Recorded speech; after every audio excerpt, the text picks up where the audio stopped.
You know, it wasn't that long ago that I kind of marveled how Amazon could always recommend those books for me to buy that I really liked. I thought, wow, they must really know me. And come to find out, they really know me. Not only does Amazon know me, but so does Google. They use my search data and other information it collects to sell ads and advise me on a host of other services and products, all of which I could use. It seems that the United States government knows me pretty well, and it knows you too. Now, what's the difference? Well, Google and Amazon do not indict, prosecute, and jail the people they track. The National Security Agency is indiscriminately collecting the phone records of millions of Americans, regardless of whether or not they are suspected of any wrongdoing. The NSA, under a surveillance program called PRISM, collects data from emails, audio and video chats, photos, documents, and logins. The new thinking, according to the authors of a newly published book called Big Data, the new thinking is that people are the sum of their social relationships, online interactions, and the connections with content. In order to fully investigate an individual, analysts need to look at the widest penumbra of data that surrounds the person. Not just whom they know, but whom those people know and who those people know, so on and so on and so on.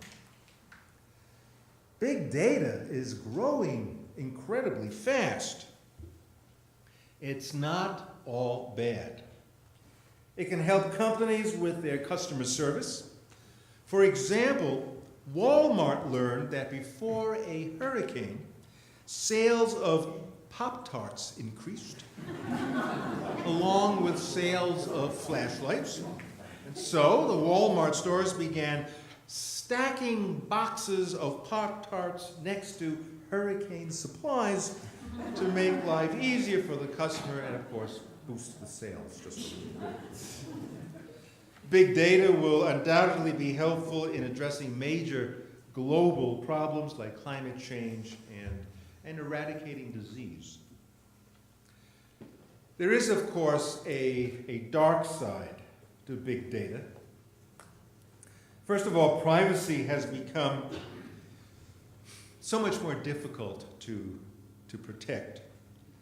The ability to capture personal data is often built deep into the tools that we use every day, from websites to smartphone apps. Because there's also another danger that looms large, we need to look at this perhaps a little bit more carefully. That's about predictions. Predictions about people's behavior is becoming so accurate that people can get arrested for crimes before they are committed. Big data can easily bring about a situation in which judgments of culpability are based on individual predictions of future behavior. The book, Big Data, cites insurance companies and parole boards already using predictive analytics to help tabulate risk. And a growing number of places in the United States employ predictive policing, crunching data to select what streets, what groups and individuals to subject to scrutiny, simply because an algorithm pointed to them as more likely to commit a crime. Now, our response to that may be okay, it could be positive, because ostensibly it would decrease crime and make us feel safer. the desire to feel safe may well trump our judgment about what is really best for ourselves and society. The CIA and their intelligence officers and drone operators kill suspects based on their patterns of behavior, but without positive identification. One problem with relying on predictions based on probabilities of behavior, according to Kenneth Cukier and Victor Mayer-Schonberg, the co-authors of Big Data, the problem is that it can negate the very idea of the presumption of innocence. If we hold people responsible for predicted future acts, ones they may never commit, we then deny that human beings have a capacity for moral choice. Which freedoms are we willing to surrender for this sense of feeling safe? I was greatly surprised when I read Thomas Friedman on this subject. He had it in for Ed Snowden and everyone else who complained about governmental intrusion into our private lives. Friedman asked rhetorically if those who consider Snowden a hero, do these people realize that we are living in a post-9/11 world?